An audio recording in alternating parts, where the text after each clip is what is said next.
پولدارای بعدی این کشور دیگه نه سازنده ها هستن، نه کارخونه دارا و نه بازاری ها.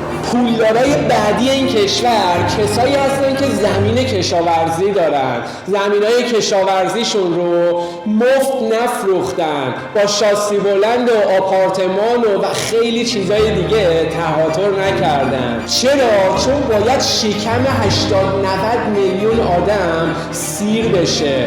از کجا؟ از منابع.